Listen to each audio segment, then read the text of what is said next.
This is a common misconception in this brand. So they told me one of their heat lamps was out and they replaced it and it still doesn't work, so they're thinking it's the fixture. These are just light lamps. These aren't actually heat lamps. You can put heat lamps in them, but the heat actually comes from these elements on a separate circuit. So there's a 120 volt heating element in there creating the heat.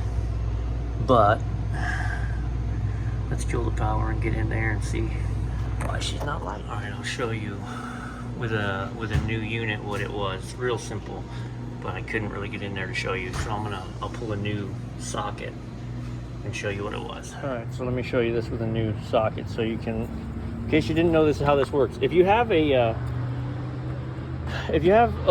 bulb that constantly burns out, a specific bulb in the dining room, or this is what we learned about it. So how the circuit works is this outer edge is half of the circuit, right? Let's call that the neutral, and the center is the hot. So it has to complete the circuit. But what happens is eventually this gets smashed down and smashed down and smashed down and smashed down. And then it gets so far down that you have to put the bulb all the way in, and it's still, which then smashes it more, but then it arcs a little bit. And the arcing melts the dollop that is on the bulb, and I'll show you. I'll grab a bulb and show you. And then it stops making contact. So what you do is you make sure it's powered off. You take a tiny screwdriver and you pull this back up. Right, you pull it up like that.